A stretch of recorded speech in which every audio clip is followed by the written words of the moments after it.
मंगलाचरण करेंगे। सबसे पहले नमोकार मंत्र का विश्व में सभी जीव सुखी रहें, शांत रहें, सबका मंगल हो, इस भावना के साथ में यह पंच नमस्कार मंत्र है जिसमें किसी भी व्यक्ति को नमन नहीं किया गया,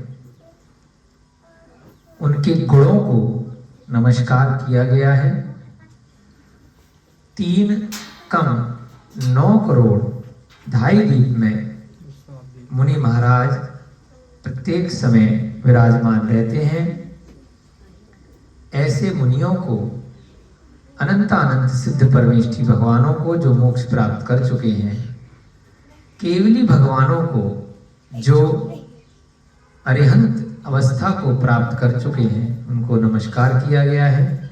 ऐसे नमोकार मंत्र का हम मंगलाचरण करेंगे। नमो अरिहंताणं, नमो श्री सिद्धाणं, नमो आयरियाणं, नमो लोए सब साहुणं, नमो वज्रायणं, नमो लोए सब साहुणं। अरिहंतों को नमस्कार, सिद्धों को नमस्कार, आचार्यों को नमस्कार, उपाध्यायों को नमस्कार और इस लोक के सभी साधुओं को नमस्कार। किसी व्यक्ति का नाम नहीं है, सिर्फ गुणों के आधार पर ये पंच परमेष्ठी हैं, उनको हम नमस्कार करते हैं। यह नमोकार मंत्र सभी मंगलों में पहला मंगल कहलाता है।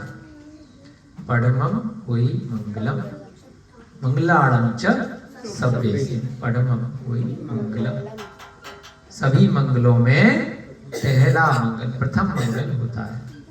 कोई भी कार्य प्रारंभ करने से पहले सबसे पहले अनादि निधन मंत्र, नमोकार मंत्र अपने मन वचन काया में अगर हम ध्यान करते हैं तो वह कार्य अवश्य ही निर्विघ्न रूप से संपन्न होता है। इस स्वाध्याय की कक्षा को भी हम लोग निर्विघ्न रूप से संपन्न करें, ऐसी मन में भावना भाते हुए हम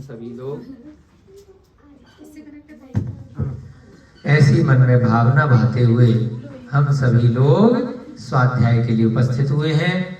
सभी लोगों का महान पुण्य है। आज अनिल वाजपेयी जी भी हमारे मित्र आए हुए हैं, आपका भी बहुत बहुत स्वागत, अभिनंदन।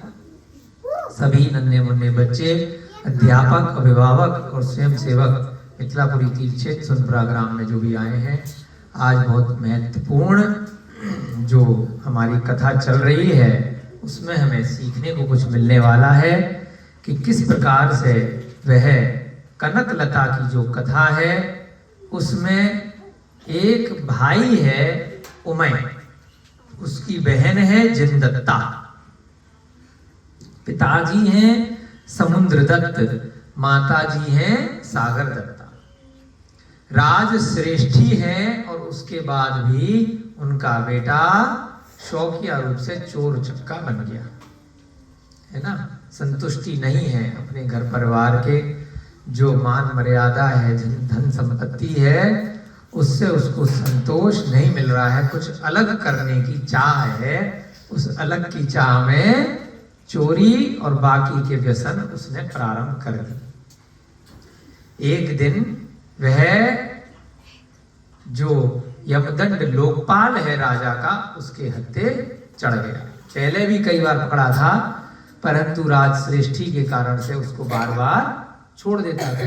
तुम्हारे पिताजी इतने राजा के भक्त हैं और इतने उच्च पद पे हैं, तो इसलिए छोड़ रहा हूं, नहीं तो कोई और होता तो अब तक तो कारावास में डाल देते और खूब डंडे मारते, फांसी की भी सजा दे सकते थे, नगर से निकाल भी सकते थे।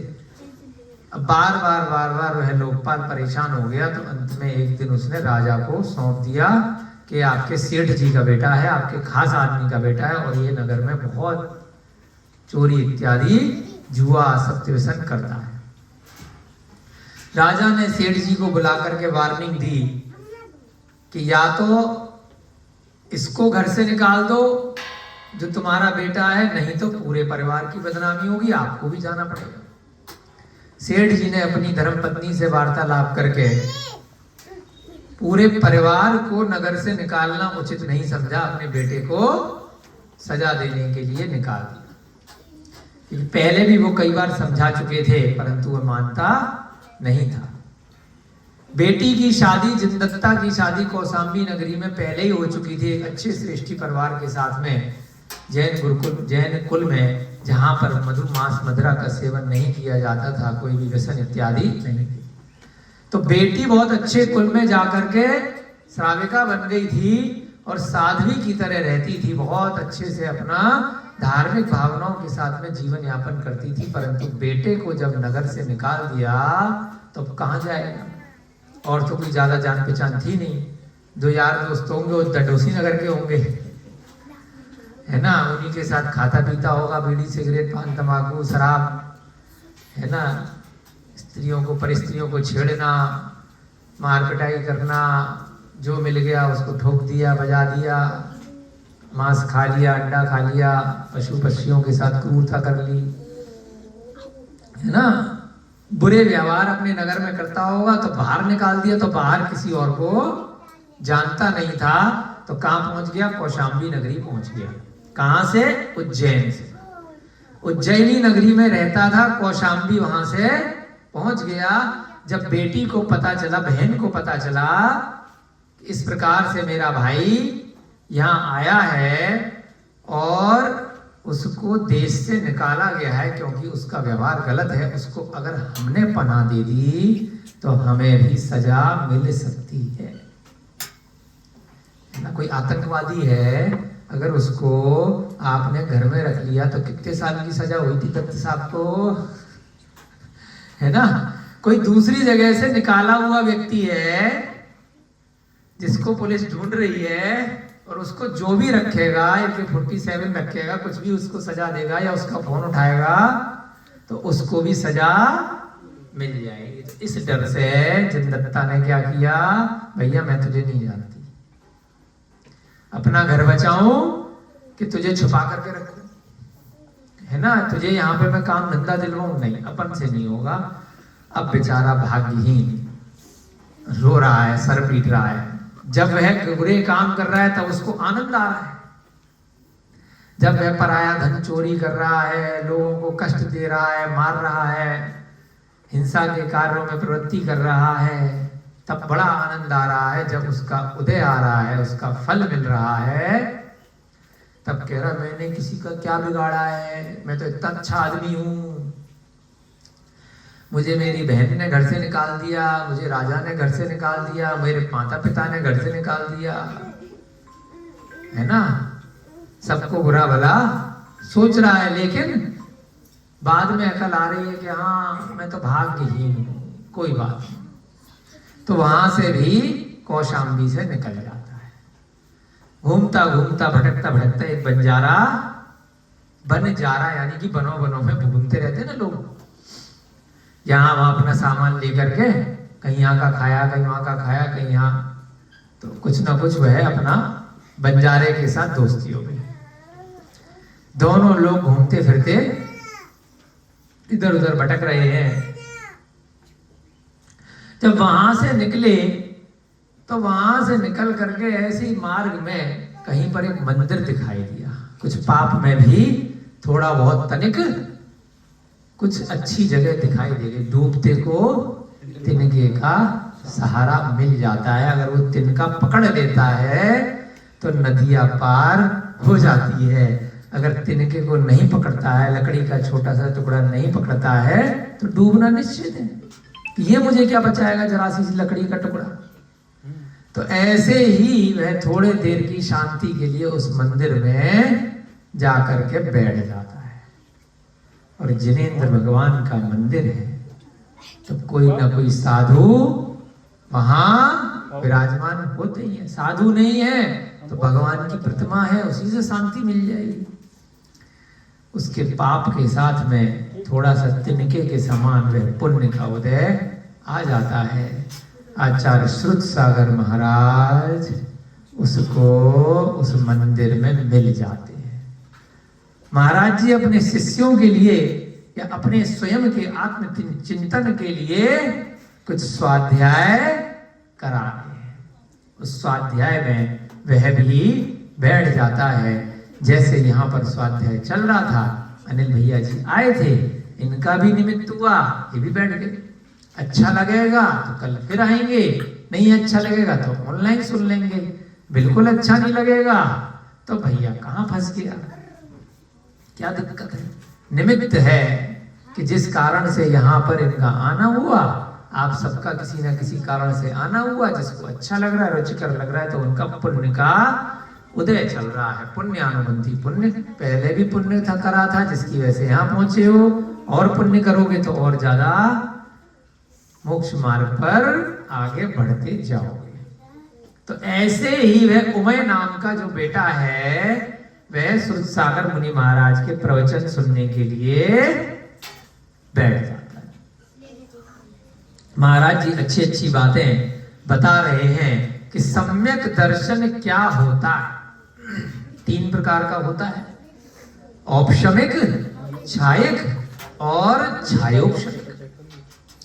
उपशम माने कोई चीज हमारे मन में दबी हुई है, हमारी आत्मा में दबी हुई है, कोई भी कर्मों का उदय आ रहा है, ज्ञान हम सबके पास में है, परंतु उपशम दबा हुआ है।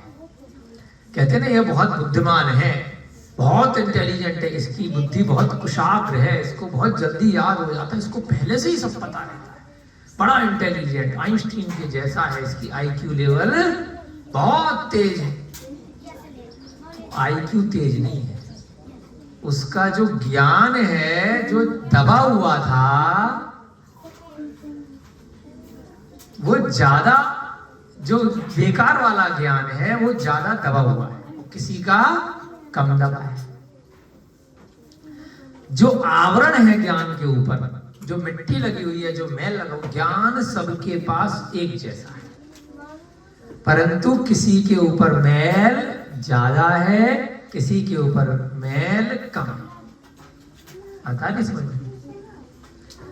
अब हीरा है तो हीरा है, कोई हीरा ज्यादा चमक रहा है, कोई हीरा कम चमक रहा है, मतलब किसी पे मैल ज्यादा लगा हुआ है, किसी पे फालतू वस्तुएं ज्यादा लगी और किसको अच्छे से चमका दिया गया है।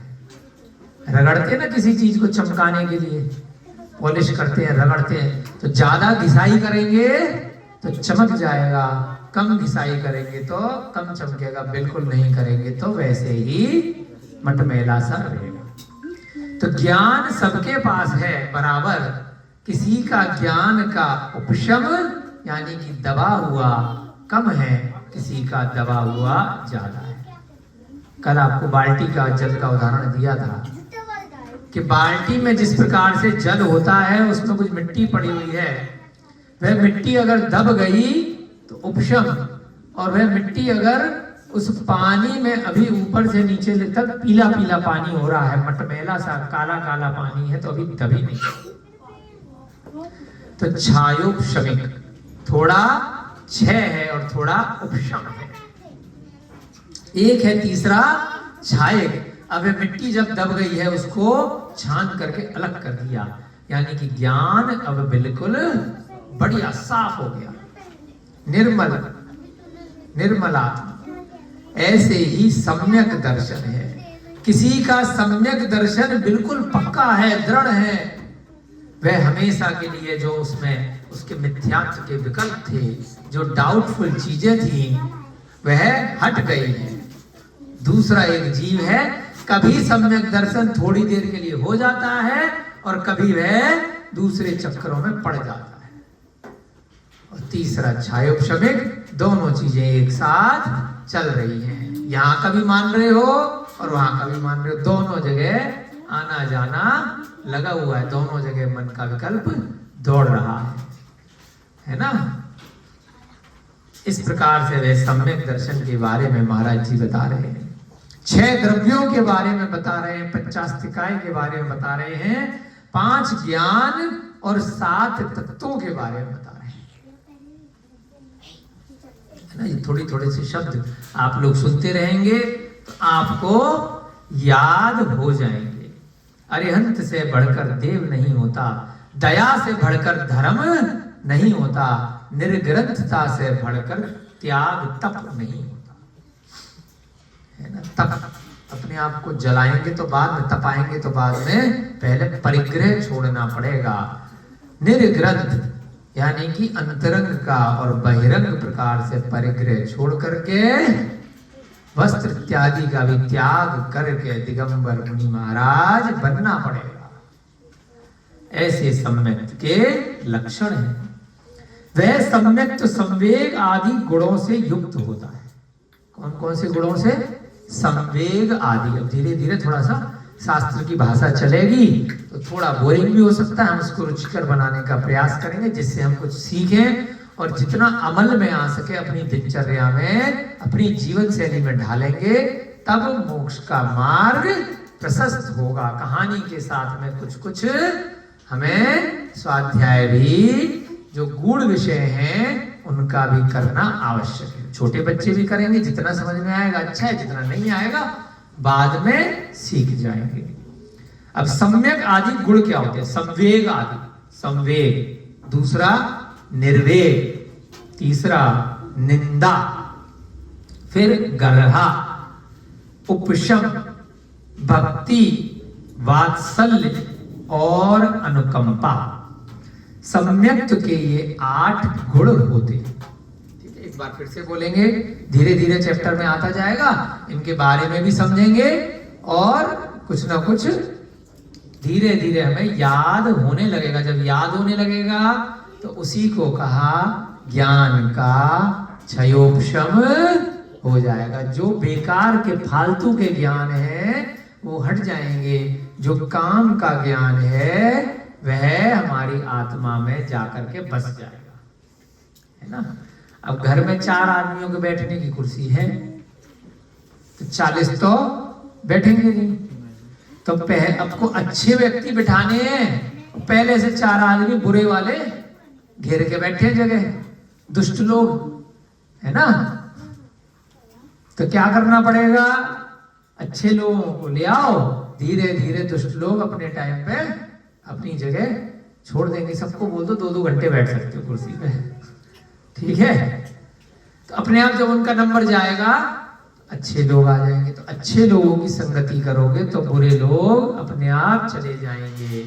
ऐसे ही अच्छा ज्ञान, सम्यक ज्ञान को पढ़ोगे तो मिथ्या ज्ञान, जो बुरा ज्ञान है, जो असत्य ज्ञान है, जिसका कोई काम नहीं है, वो अपने आप धीरे धीरे साफ हो जाएगा, चला जाएगा। उतनी जगह है ना बुद्धि में, तो उसको गलत चीजों से भरोगे तो अच्छी चीजें याद नहीं रहेंगी। मोबाइल की 24 घंटे वीडियो देखते रहोगे विवेक जी, मेरे जी, है ना, तो अच्छी वीडियो याद नहीं रहेंगी। क्या करना? अच्छे ज्ञान की बातें, अच्छी अच्छी पुस्तकें पढ़ो। तो ऐसे ही ये वाले जो सम्यक दर्शन के 8 गुण हैं, ये याद कब होंगे? जब फालतू चीजें याद कर रखी है उनको छोड़ोगे। क्या याद कर रखा है दीदी? बताओ क्या याद कर रखा है? किसने मेरे को बुरा कहा था, किसने मुझे मारा था, किसने अपशब्द करे थे, मेरे बेटे ने तब क्या बोला था, मेरे पति ने तब क्या कहा था, किसने मेरा पैसा लिया था, किसने अड़ोसी ने मेरे को क्या बोला, पड़ोसी ने क्या बोला, कौन सा मेरा कपड़ा कहाँ है, कौन सा मेरी दुकान मकान। बहुत सारे जो बुरे विचार हैं, राग द्वेष के संसारी परिणाम है। 10 साल पुराने भी याद आ जाएंगे, 20 साल पुराने भी याद आ जाएंगे। इससे मेरी इस कारण से बातचीत बंद है, इसने शादी में ऐसे ऐसे तांडव मचाया था, इसने मेरे घर पे आके 5 मिनट ऐसा व्यवहार किया था।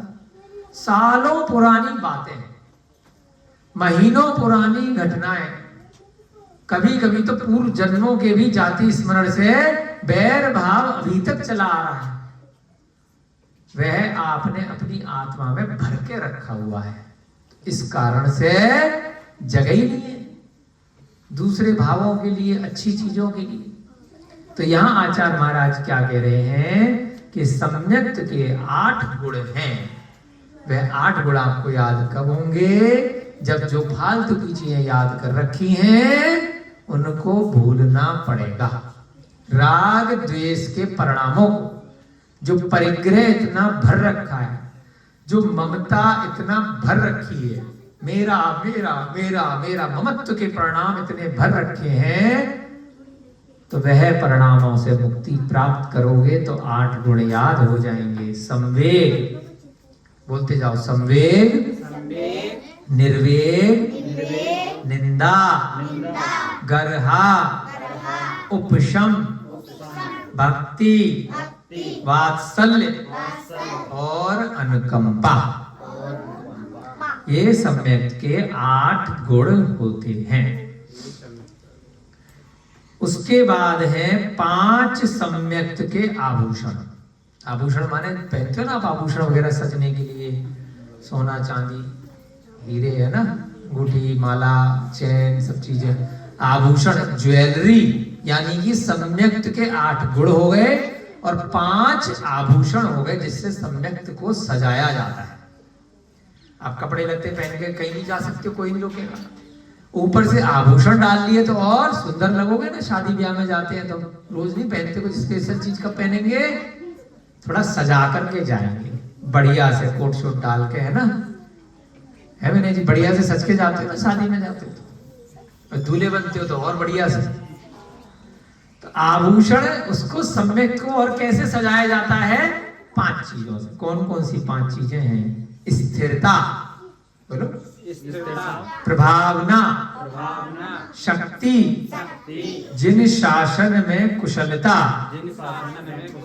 और तीर्थ सेवा। स्थिरता माने सम्यक दर्शन में स्थिर रहना, पक्का रहना, बार बार डामाडोल किसी के कहने में नहीं होना। प्रभावना माने सम्यक दर्शन की प्रभावना करना। मुझे सम्यक दर्शन हो गया तो विनय भैया को भी हो, अनिल भैया आए इनको भी हो, है ना। इसका प्रचार प्रसार करना, चाहे ग्रंथ लिख करके करना, बता करके करना, बिना बताए अपने सम्यक दर्शन से प्रेरणा दे करके करना, और जो भी तरीका लगे उससे उसकी प्रभावना करना। शक्ति के अनुसार जितनी आपकी शक्ति हो उस हिसाब से सम्यक दर्शन का पालन करना और आगे उसको बढ़ाना। जिन शासन में कुशलता, जो जिनेन भगवान का शासन है उसमें कुशल रहना, ये भी क्या है? आभूषण है सम्यक दर्शन के। और तीर्थों की सेवा, तीर्थ स्थान पर जाना, वहां रहना, उनका जीर्णोद्धार करना, वहां अभिषेक इत्यादि करना, तभी तो तीर्थ बचेंगे। मान लीजिए तीर्थ है और कोई जा ही नहीं रहा, खंडर बना हुआ है, उसका कोई जीर्णोद्धार ही नहीं कर रहा, कोई वहां पुजारी नहीं है, अभिषेक पूजा नहीं है, वहां धर्मशाला नहीं है, वहां मुनि महाराज नहीं, वहां व्यवस्था नहीं है, तो इसलिए सम्यक दर्शन के 5 आभूषण हैं। आपका और बढ़ेगा कैसे सम्यक दर्शन? जैसे ज्वेलरी पहनने से आपकी सुंदरता बढ़ जाती है, ऐसे ही सम्यक दर्शन बढ़ेगा कैसे? इन 5 कार्य और करने पड़ेंगे। स्थिरता, प्रभावना, शक्ति, जिन शासन में कुशलता और तीर्थ सेवा। ये कौन बोल रहा है? श्रुत सागर मुनि महाराज। किसको बोल रहे हैं? मैं और बाकी के और भी लोग जो वहां बैठे हैं उनके लिए। सुन कौन रहे हैं? हम भी सुन रहे हैं पढ़ करके, तो हमें भी इसको सीखना है। जो इस सम्यक दर्शन से युक्त है उसे 8 मूल गुणों का पालन करना उचित है। मैं तो सम्यक दृष्टि हूं, मैं तो सम्यक दृष्टि हूं, ढिंडोरा पीट रहे, है ना, लेकिन 8 मूल गुण मालूम ही नहीं है, तो पालन कैसे करेंगे? बोलते ना अष्ट मूल गुण। आज आपके लिए चैप्टर आ रहा है 8 मूल गुण कौन कौन से होते हैं, उनका पालन करना भी जरूरी है। किसके लिए?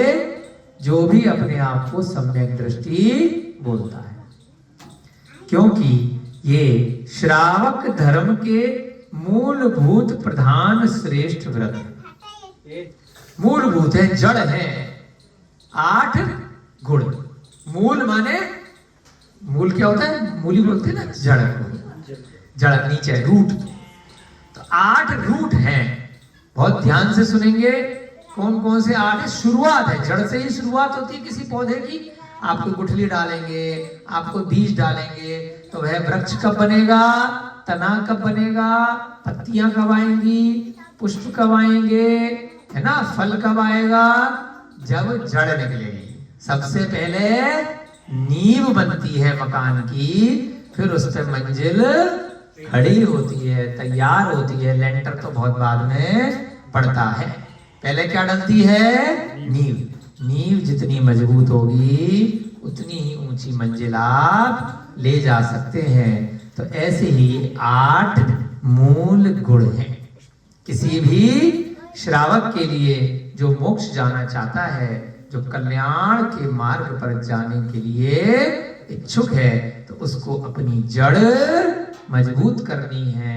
और जड़ कौन कौन सी है, मधु, मांस, मदिरा, इन तीनों का त्याग। सबसे पहले शहद नहीं खाना, है ना। बहुत लोग बोलते हैं चाय में डालो शहद, सलाद में डालो शहद, शहद खाने से खांसी ठीक हो जाएगी, शहद खाने से ये कफ ठीक हो जाएगा।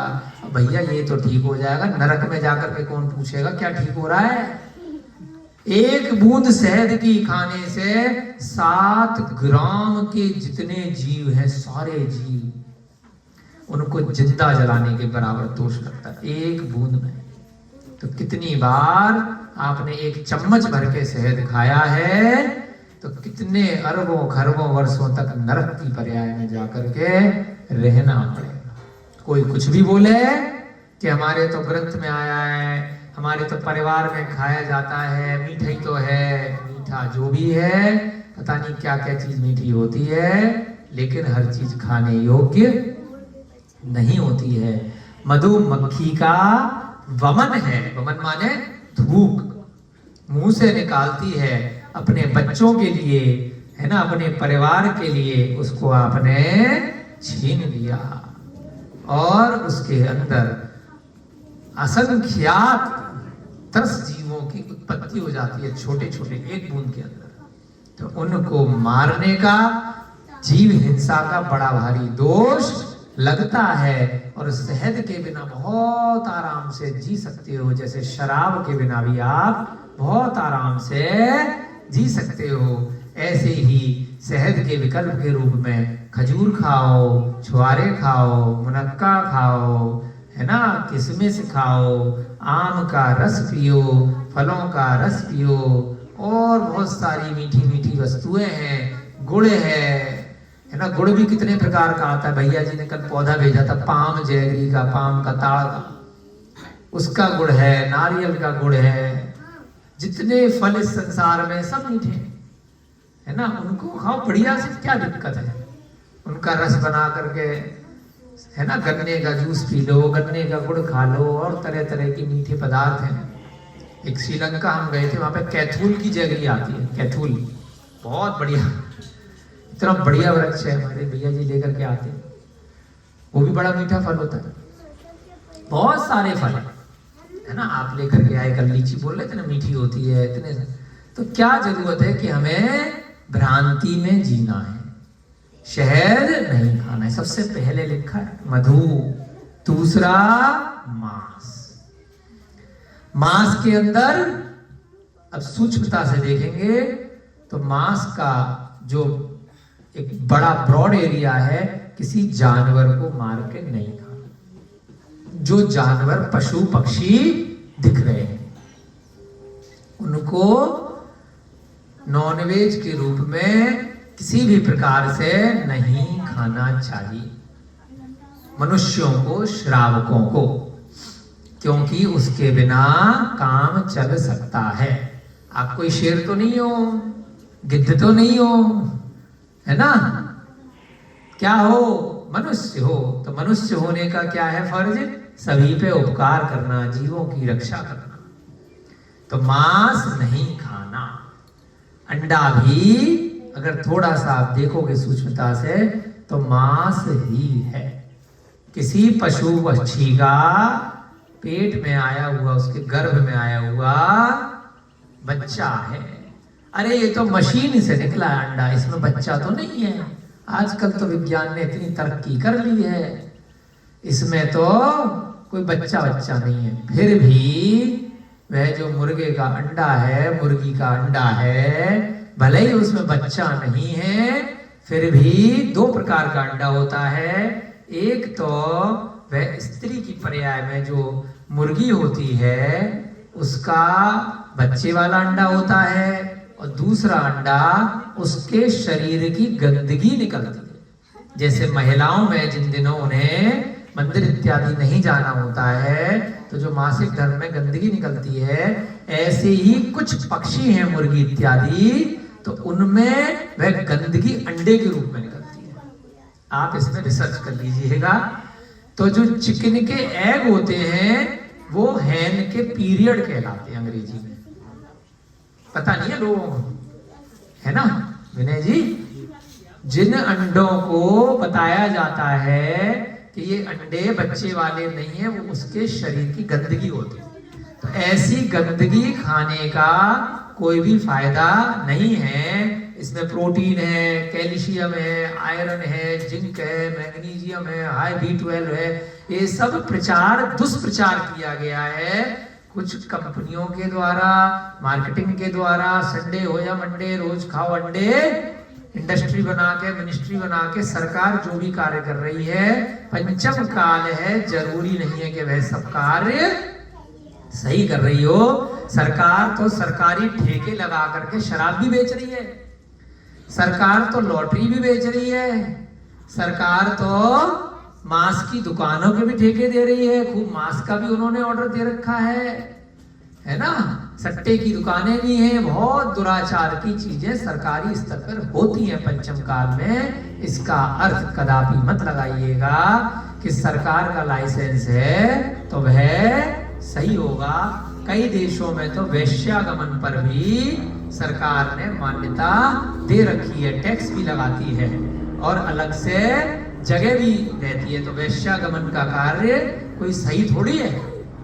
कई देशों में शिकार खेलना भी वैध है कि शिकार खेल सकते हो जंगल में जाकर के, तो वह कोई सही कार्य नहीं है। अपनी बुद्धि, विवेक और जिन दर्शन के स्वाध्याय से आपको लगाना है कि यह कार्य उचित है या अनुचित है। तो मधु, मांस और मांस को अगर सूक्ष्मता से देखेंगे तो जिस भी कार्य को करने में, जिस भी भोजन को खाने में अगर जीव हिंसा हो रही है, चमड़ा पहन रहे खा तो नहीं रहे, तो मांस भक्षण माना जाएगा कि नहीं माना जाएगा? बताओ। मारा तो जानवर को पहनने के लिए, रेशम को उबाल करके, उसके कीड़े को उबाल करके साड़ी बना करके पहना, जीव हिंसा हुई, माना जाएगा नहीं मारा जाएगा? छोटा सा कीड़ा है बोले, एक बड़े बड़े भैंसे टाइप के होते हैं, पश्मीना बोलते हैं। आपने शॉल पहन रखा, उससे याद आया, हिमालय और उत्तराखंड साइड होते हैं ठंड के इलाकों में, उनके छोटे छोटे बालों को कलेक्ट करके पश्मीना शॉल बनाई जाती है, बहुत टॉर्चर किया जाता है। तो वह भी मांस भक्षण ही। आपकी जीवन शैली में भी अगर पशु पक्षियों को मार करके कुछ पहन रहे, सर्दियों में ऊन पहनते हैं। ऊन भी दो प्रकार की आती है, एक पौधों से प्राप्त कॉटन इत्यादि से बनाई हुई, एक एक्रेलिक की होती है, आर्टिफिशियल तरीकों से बनाई हुई, और एक पशु को कष्ट दे करके मार करके बनाई हुई, भेड़ों पे बहुत अत्याचार करके। तो उसमें भी हमें बचना चाहिए। तो ये भी सब पशु पीड़ा के द्वारा जो पदार्थ प्राप्त हो रहे हैं, या फिर हमने कोई भी ऐसा भोजन बनाया जो कई दिनों से रखा हुआ है।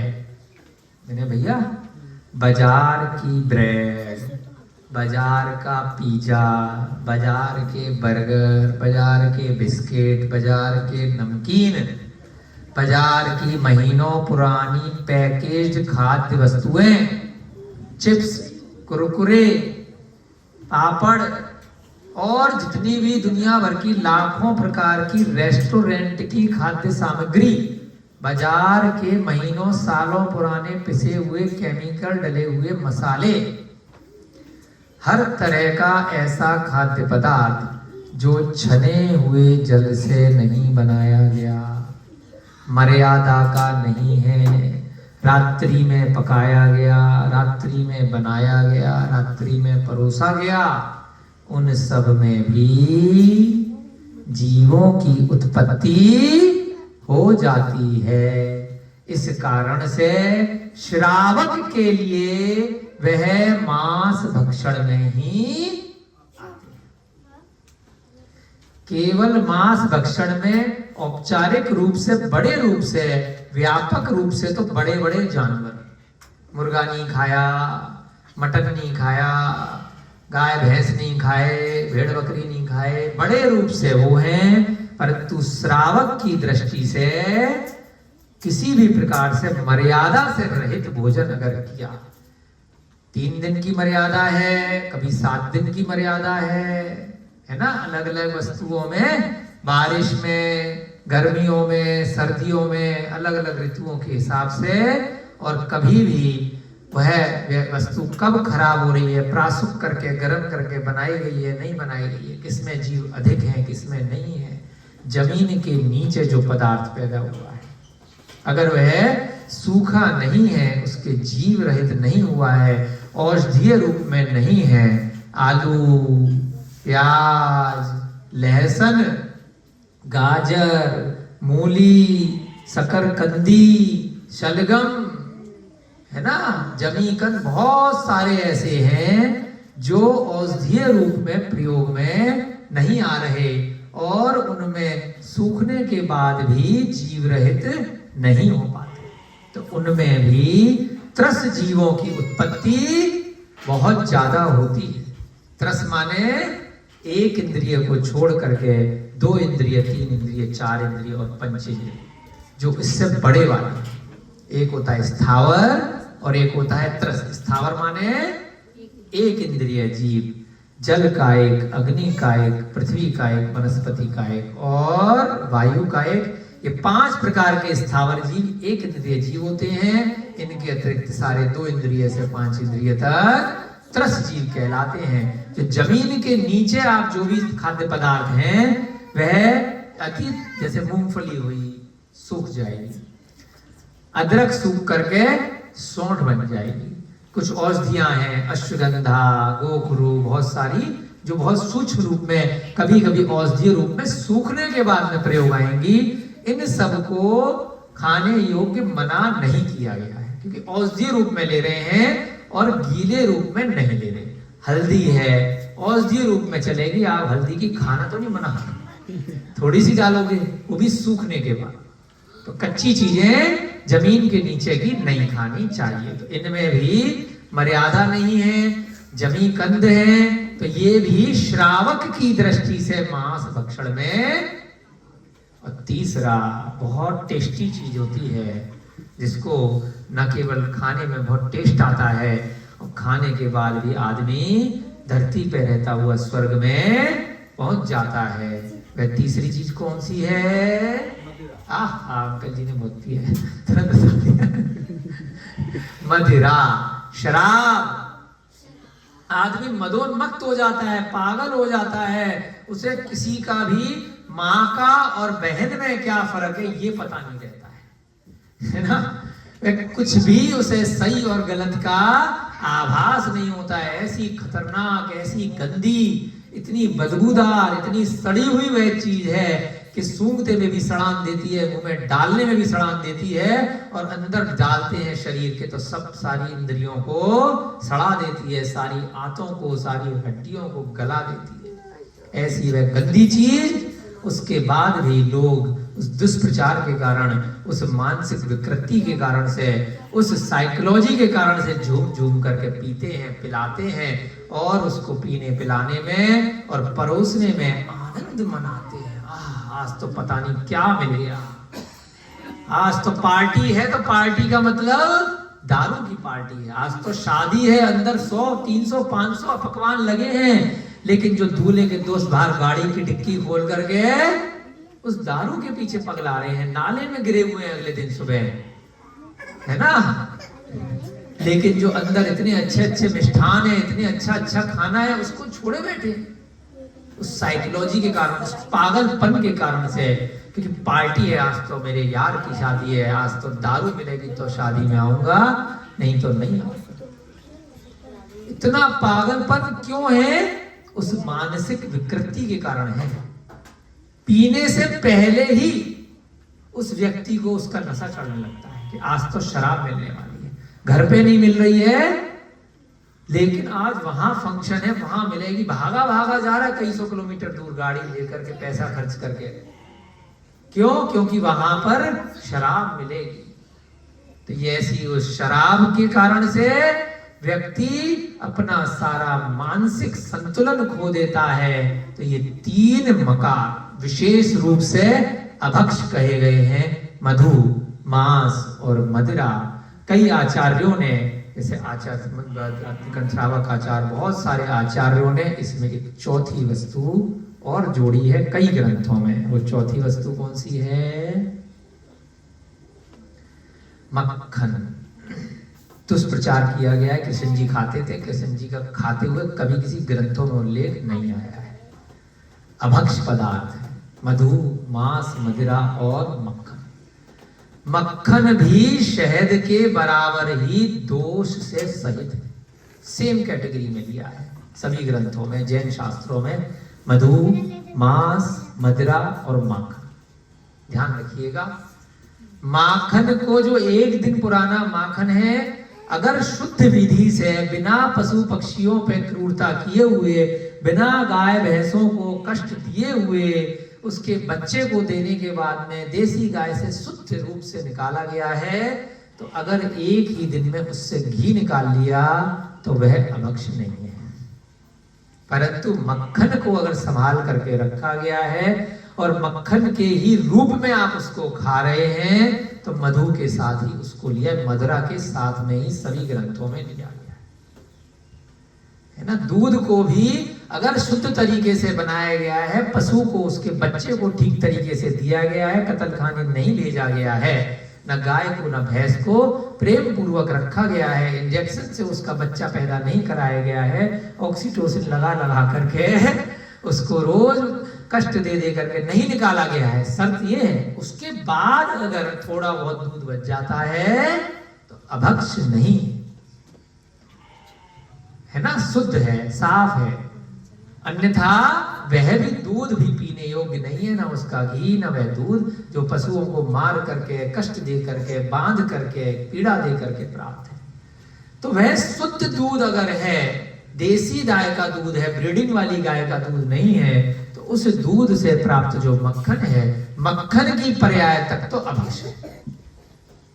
और जब उसको पका लिया गया 24 घंटे के अंदर, और दूध कब निकाला गया, दूध कब आप पीने योग्य है, गाय के थन से निकलने के बाद 1 अंतर मुहूर्त तक अगर उसको प्रासुक कर लिया गया 48 मिनट तक, तब तो पी सकते हो। नहीं तो अगर आपने 2 घंटे बाद, 3 घंटे बाद पैकेट का दूध मंगाया, 3 दिन बाद, 1 हफ्ते बाद आ रहा है, वह तो पूरी तरीके से अभक्ष है, मर्यादा से रहित है, मांस भक्षण का ही दोष लगेगा। खुद की गाय है, खुद का सब कुछ है, और 48 मिनट के अंदर थन से निकलने के बाद सारी विधि से, सारी रीति से अगर उसको पूरी तरीके से उबाल लिया है, तो मात्र 24 घंटे तक उस दूध का सेवन आप कर सकते हैं। और उस 24 घंटे के अंदर जो मलाई निकली है, उससे जो मक्खन बना है, अगर मक्खन बना के नहीं रखा, अगर सीधे घी बना दिया, तो 1 वर्ष तक उस घी को उपयोग कर सकते हैं। मक्खन को तो आप बिल्कुल भी प्रयोग नहीं कर सकते। तो वह भी 4 मकार में लिया गया है। उसके बाद आते हैं 5 उदंबर फल। कौन कौन से? बड़, पीपल, पाकर, उमड़, कठूमर, जिसको अंजीर भी कहते हैं। बड़ के पेड़ में कोई दिक्कत नहीं है, बरगद में, पीपल के पत्ते में कोई दिक्कत नहीं। फल, पीपल का जो फल है वो मनुष्यों के लिए, श्रावकों के खाने योग्य नहीं है। अंजीर का जो फल है वह मनुष्यों के उपयोग का नहीं। ग्रंथों में लिखा है, जैसे ही खोलोगे तो फट करके उसमें से कीड़े निकलेंगे, असंख्यात उड़ेंगे। पीपल जैसे ही आप उसका फल खोलोगे, पशु पक्षियों पर कुछ भी करें, वो खाएं फेंकें कुछ भी करें, मनुष्यों के लिए उपयोग का नहीं है। बड़, पीपल, पाकर, ऊमड़, कठूमर, इनमें से ही एक फिक्स जिसको कहते हैं अंजीर। और ये बड़ी पौष्टिक है, बड़ी, जैसे मधु का प्रचार किया गया है, शराब का भी बहुत लोग प्रचार करते हैं, ऐसे ही फिक्स के लिए भी, अंजीर के लिए भी खूब महंगा फल करके खूब दुष्प्रचार होता है। वह कीड़े उसके अंदर होते हैं, एक छोटा सा उसमें छेद हो जाता है जब वह फल पकता है। यूट्यूब पर भी आप इसकी बहुत सारी वीडियो देख सकते हैं कि अंजीर का फल खाने योग्य है या नहीं है, यह वीगन है या नहीं है, तो उसमें फल कैसे बन रहा है, कैसे उसमें छेद करके एक कीड़ा घुस जाता है। और जब वह कीड़ा उसमें छोटा सा घुसता है तो वह अपना प्रजनन उस फल के अंदर करता है। जैसे मधुमक्खी होती है, छत्ते के अंदर एक जो रानी मक्खी होती है, बहुत सारी मक्खियां उसके अंदर पैदा होने लग जाती हैं, ऐसे अंजीर के फल में वह कीड़ा असंख्यात बच्चे देता है। छोटे छोटे छोटे हजारों बच्चे उसके एक छोटे से फल के अंदर पैदा होते हैं। अगर उसको सुखाया ना जाए, अगर वह गीला खोला जाए फल को, तो वो सारे कीड़े उड़ते हैं बहुत तेजी से। तो वह साबुत फल सुखा देते हैं, ड्राई कर देते हैं, तो ड्राई फ्रूट्स में वह पिकने लगता है, लेकिन अंदर उन सारे छोटे छोटे कीड़ों का मृत शरीर रहता है, जो वो दाने दाने से उसमें अंदर दिखते हैं। तो ये पंच उदंबर फल की सभी की इसी प्रकार से प्रकार होती है, पर्याय होती है। यह भी किसी भी प्रकार से बच्चों को भी नहीं खाना है, बड़ों को भी नहीं खाना है। इन सब के बिना आपका जीवन चल जाएगा। पीपल का फल नहीं खाओगे, कौन सी कोई दिक्कत? अंजीर नहीं खाओगे, कौन सा मर जाओगे? बड़ का फल नहीं खाओगे तो कौन सी कुछ आपको दिक्कत है? बहुत सारी वस्तुएं हैं खाने योग्य जिनको आप खा सकते हैं। 10 लाख प्रकार की योनियां हैं वनस्पति काय। 84 लाख कुल योनियों में 10 लाख वनस्पति हैं। तो उनमें से आप 1000 भी पूरी जिंदगी में नहीं खाते हो। आप लिस्ट निकाल करके बैठोगे, बहुत घंटों याद करके कई दिन लगाओगे तो 100 से ऊपर लिस्ट नहीं बना पाओगे। हमने भी एक बार प्रयास किया था तो 50-60 से ज्यादा है ना। उसके बाद जो नंबर लगा था 60 के ऊपर 10-20 और जो साल में कभी एक बार गलती से खा ली, या 2-4 साल में कभी एक बार खाया हो।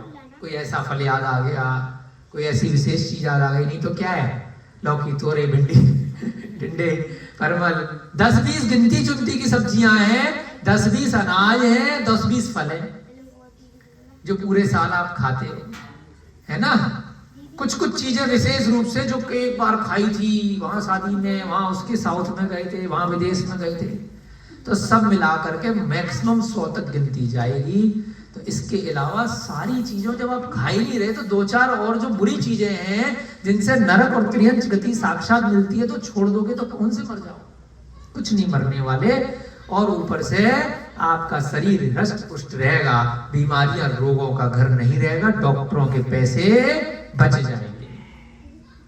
यह श्रावक के 8 मूल गुण कहलाते हैं, जो 8 जड़ हैं, मधु, मांस, मदिरा और पंचदंबर फल का त्याग, इनको क्या बोलते हैं? 8 जड़ कहलाते हैं। यह त्याग करना श्रावकों के लिए मुनियों ने अनिवार्य बताया है। इनके सिवाय, बहुत ध्यान रखिए, इनके अलावा हर्ष बाबू, दर्शन प्रतिमा से सहित व्यक्ति को, अब मैं तो प्रतिमाधारी हो गया, आहा, मैं तो रोज भगवान के आगे चावल चढ़ा करके ही खाना खाता हूं, मैं तो दर्शन करने का नियम है तभी मैं खाना खाती हूं या तभी मैं खाना खाता हूं। वह दर्शन, प्रतिमा दर्शन अलग चीज है। भगवान के मंदिर का दर्शन करके भोजन करना, वह दर्शन प्रतिमा नहीं है। फर्क है दोनों चीजों में। थोड़ा कंफ्यूजन रहता है बहुत सारी महिलाओं को।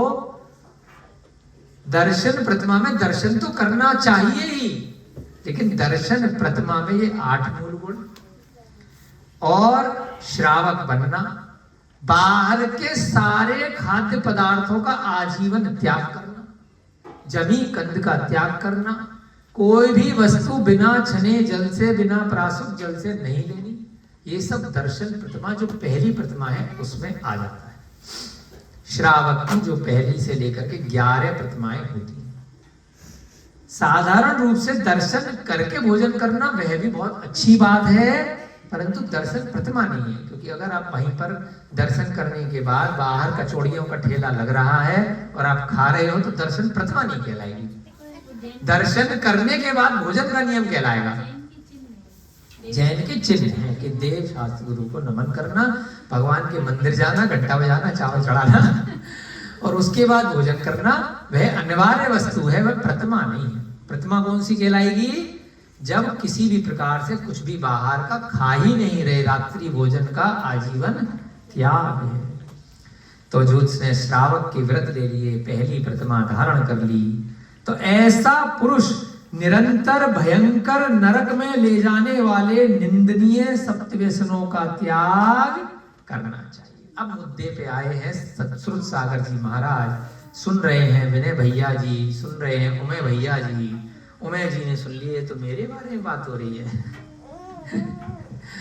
वो तो नॉर्मल बता रहे, उन्हें क्या मालूम कि तू व्यसनी आके बैठा है, तो पब्लिक में बैठ गया है ना। ऐसा कोई पॉइंट करके थोड़ी बता रहे हैं कि भाई तू व्यसनी है, तेरे लिए बता रहे हैं। आदमी दिल पे ले ले तो ले ले कि मेरे को पॉइंट करके बताया जा रहा, मैं सब समझ रहा हूँ, मेरे बारे में बात हो रही है। अच्छा भाई तेरी मर्जी, ईगो पे ले ले, अपनी उसमें ले ले। वो तो जनरल बात कर रहे हैं कि जिसने दर्शन प्रतिमा का नियम ले लिया तो नरक में नियम से जो व्यक्ति जाएगा जो 7 व्यसनों का सेवन करता है, शिकार खेलना, परिस्त्री गमन, चोरी, झूठ, हिंसा, है ना, नियम है नरक जाएगा। 7 नरक है और 7 व्यसन है। जुआ, ध्यान से सुनिए, बोलते जाइए, जुआ है ना। और जो लोग शेयर मार्केट का सट्टा खेलते हैं, सट्टा ब्रैकेट में लिख लेना। जुए का दूसरा नाम है, हमें तो समझ में नहीं आ रहा कि सट्टे वाले लोग, मतलब जब उसकी हिंदी अर्थ जब बंबई में लिखा हुआ है सट्टा बाजार, जब हिंदी उसकी लिख रखी है तो कहते हैं सट्टा नहीं है, ये तो शेयर है जी, ये तो शेर है, लॉइन है जी। अरे भाई, जब उसकी हिंदी वो सरकार खुद ही कह रही है कि सट्टा है और सट्टे को जुआ बोलते हैं, तो वो सट्टा क्यों नहीं हुआ? उसकी हिंदी ही शाब्दिक अर्थ ही वो बोल रहे हैं शेयर का, तो उसमें लॉटरी सिस्टम ही है। उसको क्यों बुरा बोला? क्योंकि किसी की जीत होगी और किसी की हार होगी। कल आपको बताया, आप अगर जीतोगे तो दूसरा हारेगा ही हारेगा। हाँ, एक बाकी जितने कार्य हैं, कल आपको बोला था कि आप चाहे भोजन खरीद के खाए, आपने अनाज खरीदा, आपने कपड़ा खरीदा, आपने माइक खरीदा, तो जिसको भी पैसे दे के आए वो भी प्रसन्न है, हम भी पैसा दे करके भी प्रसन्न है, दोनों खुश हैं। जुआ, जुआ क्या है? सप्त व्यसन में सबसे पहला व्यसन है। दूसरा मांस, सुनते जाइए, रिपीट करते जाइए, मांस भक्षण सप्त व्यसन में है। तीसरा मदिरा, वैश्यागमन, एक तो पुराने जमाने में चलती थी वैश्या इत्यादि जिनकी कहानियां होती हैं, और एक आजकल जो शादी से पूर्व गर्लफ्रेंड चलती हैं, इसी की पर्याय है। अरे मेरी तो गर्लफ्रेंड है, मेरा तो अफेयर चल रहा है, मेरा तो कॉलेज है, मेरा तो ऑफिस में मेरी फ्रेंड है, लड़की लड़के 4 रिलेशन बना रहे हैं, यहाँ वहां घूम रहे, गले में हाथ डाल करके बुरे कार्य भी कर रहे हैं, लेकिन फैशन के नाम पे चल रहा है। तो पंचम काल का प्रभाव है, वह वैश्यागमन ही कहलाता है। शादी से पूर्व अन्य स्त्री या अन्य पुरुष के संपर्क में रहना, जो आपकी बहन या अन्य रूप से न होकर के अन्य प्रकार से आपके मन में विकल्प आना, या शादी के उपरांत, शादी के विवाह के उपरांत जिस स्त्री से आपने न्यायोचित तरीके से विवाह नहीं किया है, उससे आपको संपर्क रखना। वो समय का कॉल है, अर्जेंट बात है।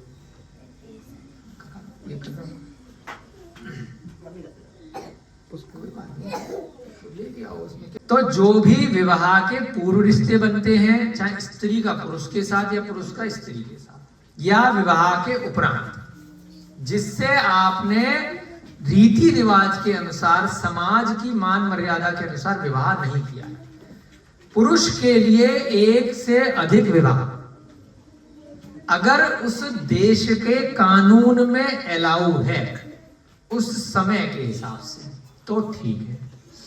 जैसे वर्तमान में अलाउ नहीं है तो नहीं कर सकते जहां हम रह रहे हैं।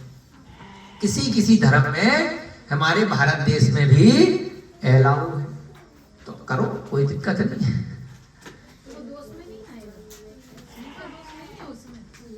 पुरुष के लिए दोष नहीं है अगर कानून में अलाउ है तो, और रीति रिवाज के साथ में जो भी उनकी पूजा पद्धति है उसके हिसाब से समाज की मान मर्यादा के साथ में अगर किया है। स्त्री दूसरा विवाह नहीं कर सकती क्योंकि उसका शील भंग हो जाता है। स्त्री चाहे तलाक हो जाए, चाहे विधवा हो जाए, चाहे पति शादी के बाद किसी भी कारण से छूट जाए, फिर भी स्त्री को शास्त्रोक्त विधि के अनुसार दूसरा विवाह अलाउ नहीं है क्योंकि उससे उसका आगे के कई भव बिगड़ जाते हैं। स्त्री एक बार में एक जीव को गर्भ में रख ले तो दूसरा जीव गर्भ में नहीं रख सकती। पुरुष कई स्त्रियों से अगर मान मर्यादा के साथ में विवाह किया है तो अलाउ है।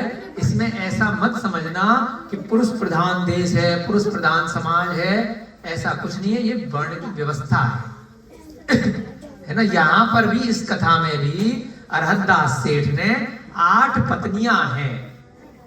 चक्रवर्ती की 96,000 रानियां होती हैं। अर्ध चक्रवर्ती की श्री कृष्ण जी का जैसे उदाहरण है 16,000 रानियां होती हैं। तो यह पर्याय है उनकी ऐसी। देवों में भी एक देव के असंख्यात देवियां होती हैं, है ना।